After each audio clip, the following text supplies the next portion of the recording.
Hello hi सगळ्यांना माझा नमस्कार. सगळ्यांचं स्वागत आहे माझ्या यूट्यूब चॅनेलवरती. आज आपण पाहणार आहोत बिग बॉसचा रिव्ह्यू. जो काल एपिसोड झाला आहे त्याचा आपण रिव्ह्यू पाहूयात. याच्यामध्ये आज ओव्हरऑल आपण पाहणार आहोत की कोणाला किती वोटिंग आहे, कोण कुठल्या रँकवर आहे ते मी आज तुम्हाला थोडक्यात सांगते. जसे की सोशल मीडियावर जे पोल चालू आहे त्याच्यावरती आणि रँकिंग काय असेल ते आपण पाहूया. सरळ नॉमिनेशन पाहायला भेटतीये. याच्यामध्ये आपल्याला 9 लोक नॉमिनेशनमध्ये दिलेले म्हणजे गेलेले आहे आणि 3 मुलींना पावर्स दिल्या गेल्या होत्या की तुम्हाला नॉमिनेशन करायचं आहे. खतरनाक होत चाललं आहे हे नॉमिनेशन, मला तरी वाटतंय. रँकिंग काय चालू आहे त्याकडे आपण आता वळूयात. जसं की खूप अटीतटीची लढाई चालू आहे. पहिल्या वीकमध्ये एविक्शन होईल असं वाटत नाही, पण मागच्या सीझनमध्ये झालं होतं त्यामुळे ह्यावेळेस सांगू शकत नाही की होईल की नाही. पण मला तरी असं वाटतंय की आतून फिलिंग येते की असं म्हणजे ओवर स्ट्रॉंग थिंग आहे माझी की ह्या वीकमध्ये होणार नाही नॉमिनेशन. पण मागच्या सीझनमध्ये झालं होतं त्यामुळे पाहूयात. बरं ठीक आहे, नॉमिनेशन होतं की नाही ते आपल्याला कळेलच येणाऱ्या भागामध्ये. पण सगळ्यात लास्टला जी कंटेस्टंट आहे सगळ्यात कमी जे वोट मिळाले आहे तिचं नाव आहे रुचिता. रुचिताचा जो पोल पाहायला मिळाला आहे तो खूपच कमी आहे आणि तिला का कमी वोट मिळालेत काय माहिती. आणि नंबर 8ला मिळाला आहे प्रभू शेळके आणि रुचिता ह्या दोघांमध्ये खूप फारसा काही डिफरन्स नाही आहे वोटिंगमध्ये. म्हणजे जी त्यांची रँकिंग आहे ती अशी पुढे मागेच आहे. जास्त काही दोघांमध्ये डिफरन्स आपल्या पाहायला मिळालेला नाही आहे. आणि प्रभू शेळकेलाही का कमी मिळालं आहे काय सांगता येणार नाही. त्याचे रील्स वगैरे त्याच्यातून असं वाटत होतं की तो वरतू असेल पण तो बॉटममध्ये आहे. कदाचित लोकांना जो रीलमध्ये दिसतोय आणि घरात जो प्रभू दिसतोय यामध्ये काहीतरी डिफरन्स वाटत असेल किंवा वेगळं जाणवत असेल, त्यामुळेही त्याला कमी पोल मिळालं असेल. त्याच्यानंतर आणि रुचिताचं जर बघायला गेलं तर तिने स्वतःहून तिची पावर की दिली होती. म्हणजे तिला ओव्हरऑल गेममधला सिरियसनेस नाही आहे असंही लोकांना वाटत असेल. आणि एकूणच काल ज्या प्रकारे ती बोलली त्यानंतर सोनालीची रिॲक्शनही होती, त्यामुळे कदाचित होऊ शकतं की तिला कमी वोट्स मिळाले असतील आणि ती बॉटममध्ये आली असावी.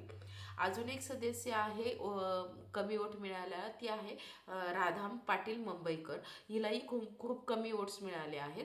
बहुतेक तिचंही फॅन फॉलोईंग जास्त आहे पण ती अजून एवढी काही खेळामध्ये दिसून आली नाही, पूर्ण सेट झाली नसावी, त्यामुळे राधा पाटील मुंबईकरला कमी वोट मिळालेले पाहायला मिळतात. वोटिंग लाईन्स तर ओपन केलेल्या आहेत पण मला असं वाटतं की वोट म्हणजे कुणीही घराबाहेर जाणार नाही या आठवड्यामध्ये, पण वोटिंग लाईन्स तर ओपन केल्यात त्यामुळेही होऊ शकतं कुणीतरी घराबाहेर जाऊ शकतं. पण वोटिंग लाईन्स ओपन केल्यात म्हणून मला असं वाटतं, नाहीतर कुणीही जाणार नाही कारण पहिलाच आठवडा आहे त्यामुळेही असं वाटतं की नाही जाऊ शकत कुणी. त्यानंतर आपण पाहूयात 6 नंबरला जे येते शॉकिंग नाव आहे. 6 नंबरला दीपाली सय्यद यांचं नावसुद्धा 6 नंबरला आहे. हे तर खूपच मला शॉकिंग वाटतं कारण त्यांचा गेममधला एन्व्हायरमेंट जर पाहिला तर तोही लोकांना खूप आवडलेला. दीपाली सय्यद यांचा गेमही लोकांना अजून पाहायचा असेल त्यामुळे आले असतील किंवा कमी वोट्स दिले असतील. पण ओव्हरऑल पाहिलं तर प्रत्येक कुणीच गेम खेळायला सुरुवात नाही केलेली. असं खोलून गेम कोणीच खेळत नाही आहे अजून. आता जसं जसं नॉमिनेशन होतील, जसं जसं दिवस पुढे जातील तसे तसे लोक खोलून खेळायला सुरुवात करतील. आणि इथे 2-3 लोक जे आहे नॉमिनेशनमध्येच नाही आले, जे हिंदी बिग बॉसमधून इकडे डायरेक्ट आलेले आहे. त्यांचा एक एक्सपिरियन्स त्यांना कामी आला असेल. आणि जे अदर लोक आहे त्यामध्ये जी तन्वी खूप जास्त खुललेली दिसतीये, जसं खूप जास्त बोलताना दिसतीये, खूप जास्त ती सगळ्यांशी ओव्हरऑल तिने एन्व्हायरमेंट बनवून घेतलं आहे त्या घरामध्ये असं दिसून येते. ती म्हणजे तन्वी. जसं की एखादा बॅट्समन पूर्ण तयारी करून येतो तशी ती तन्वी बाहेरूनच सगळी तयारी करून आली असं वाटतंय. आणि अजून वेळ घेत आहेत काही लोक, अजून घेत आहेत खेळण्यासाठी, घेत आहेत म्हणजे समजून घेण्यासाठी येत आहेत. सामान्य माणसाला वेळ लागतो घरामध्ये सेट होण्यासाठी. 6 नंबरवरती आहे दीपाली सय्यद, हे मोठं नाव आहे. आणि 5व्या नंबर वरती येते अनुश्री मानेचाही चांगला खेळ दिसतोय, सगळं दिसतंय. पण तरी पण तिचं नॉमिनेशनमध्ये नाव आलं आहे. नॉमिनेशनमध्ये नाव आल्यानंतर ती आपल्याला बोलतानाही दिसली की हे लोक नॉमिनेट करून झोपलेत आणि हिला 3 वाजेपर्यंत नॉमिनेशनमध्ये म्हणून झोप आली नाही. खरं तर हीच भीती असते नॉमिनेशनची, पाहायला गेलं नाही ह्या गेममध्ये तर हीच भीती जी आहे नॉमिनेशनची, जे स्पिरिट स्पिरिट आहे तिचं खेळण्याचं ते दिसून येत आहे, पण तरी पण ती 5 नंबरवरती आहे. बघूयात आपण आता नेमकी पुढे म्हणजे तिचं नॉमिनेशन काय होतं वर कितपर्यंत जातं. पुढच्या 2-4 दिवसांमध्ये काहीतरी वेगळा गेम आपल्याला पाहायला मिळेल. 5व्या नंबरवरती अनुश्री माने आहे आणि टॉप फोर मी आता सांगते. त्यामध्ये जे 9 जण आहेत त्यातून टॉप 4मध्ये सागर कारंडे सुद्धा येत आहेत. सागर कारंडेंनी अजून थोडं खेळायला पाहिजे आहे. प्रभूचं लग्न कधी होणार, प्रभू पुढे काय करणार, प्रभूवरच्या आवडती निवडती, प्रभूबरोबर जे त्यांचं अटॅचमेंट झाले त्यापासून त्यांनी थोडं बाहेर येऊन थोडं गेम खेळायला हवं, असंच मी सागर कारंडे यांना सांगेल. आणि सागर कारंडे यांनी तसं करावं. त्यांची फॅन फॉलोईंग, त्यांचा कॉमेडीपणा, त्यामुळे त्यांचं एंटरटेनमेंट, त्याच्यामुळे तर ते जास्त दिवस टिकणारच आहे किंवा ते घर सगळं हसत खेळत ठेवणारच आहे. पण सागर कारंडे यांनी थोडं गेमकडे लक्ष द्यावं. जसं ते प्रभूकडे देत आहेत ते सोडून त्यांनी गेमकडे लक्ष द्यावं असं तरी मला वाटतं. त्याकडं तर कमालीची कला आहेच, त्यामुळे ते जास्त एंटरटेनमेंट करू पाहू शकतात आणि ते टिकतील सुद्धा जर त्यांनी जरा प्रभूपासून ते दूर झाले तर. आणि ह्या 4वरती ते 4 नंबरवर प्रभू, 4 नंबरवरती ते येतात सागर कारंडे. नंतर टॉप 3मध्ये ते दिव्या शिंदे येते. दिव्या शिंदे तर खूप जास्त वोटिंगवरती येत आहे. दिव्या शिंदेला खूप जास्त वोटिंग येत आहे. दिव्या शिंदे ही गेम चेंजर ठरणार आहे, बघितली जाते. तर पण दिव्या शिंदेचा आपल्याला एवढा गेमसुद्धा बघायला दिसत नाही, पण नॉमिनेटेड झाल्यानंतर तिचा गेम आपल्याला पाहायला मिळेल असं मला वाटतं. दिव्याकडे पाहिलं गेलं तर वोटिंग खूप आहे, खूप जास्त दिव्याकडं वोटिंग आहे. दिव्याला त्याचा फायदाही होणार आहे. त्याच्यानंतर दिव्या येते टॉप 3मध्ये. टॉप 2मध्ये तगडी फाईट पाहायला. टॉप 2वरती जे आहेत करण सोनवणे आहेत. करण सोनवणे तर खरं तर टॉप 1वरती हवे होते असं सगळ्यांना वाटतं, कारण की त्यांची फॅन बेस तेवढी आहे, त्यांचा ऑरेंज ज्यूस त्यांना तेवढा सपोर्ट करत आहे.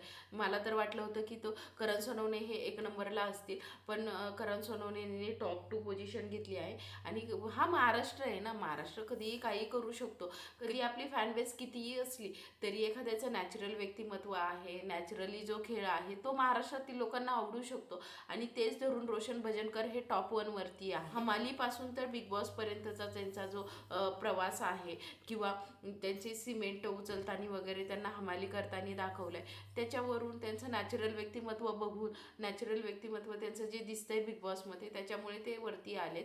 ते म्हणजे रोशन भजनकर टॉप 1वरती आहे. त्यांनी बिग बॉसमध्ये येण्याच्या 20 दिवस आधी ते भयंकर आजारी होते, ॲडमिट होते. मग त्यांनी बिग बॉसला फक्त 20 दिवस मागितले होते की 20 दिवस द्या. मी पूर्णपणे ऑलमोस्ट त्यांना रिजेक्टच केलं होतं. 20 दिवस मागितल्यानंतर त्यांना दिले गेले होते आणि परत ते 20 दिवसात कवर होऊन बॉडी बनवून ते बिग बॉसमध्ये त्यांनी एंट्री केली. हेच मोटिवेशन आहे, ह्याच मोटिवेशनने खेळतायत ते. त्यामुळे रोशन भजनकर जे आहेत ते टॉप 1वरती गेलेले आहेत. आणि रोशन भजनकरचं हेच मोटिवेशन महाराष्ट्राला आवडत असेल, त्यातूनच लोक मोटिवेटसुद्धा होत असतील. त्यामुळे त्यांना वोटिंग खूप भेटते आणि चांगलं आहे. चांगल्या एखाद्या म्हणजे कष्टाळू व्यक्तीला वोटिंग भेटले. 1 नंबरला रोशन भजनकर आहे आणि रोशन भजनकरने आता सेट व्हायला वेळ घेतला आहे, पण आता त्यांनी सेट व्हायला हवं, त्यांनी त्यांचा गेम दाखवायला हवं असं मला तरी वाटतं. आता परत 9 नावांमध्ये असं मला नाही वाटत की यातला कुठलाही एक सदस्य घराबाहेर जाण्यासाठी डिझर्व करतो. पहिल्या वीकमध्ये तरी सगळेजण अनुभव घेत असतात, जे सेट होण्याला पाहत असतात, लगेच त्यांनी नॉमिनेशन करू नये. जे लोक नॉमिनेशनमध्येच नाहीत असे म्हणजे ओमकार नॉमिनेशनमध्ये यायला हवा होता पण तो पण नाही आहे. आयुष नॉमिनेशनमध्ये यायला हवा होता. बरेच लोक आता परत एकदा तेच म्हणतील की हे 2 लोक आहेत तरी कोण, ते आठवडाभर दिसलेही नाही आणि लोकांना आठवतही नाही, तरी पण ते नॉमिनेशनमध्ये नाही आहे, जे की ते यायला हवे होते.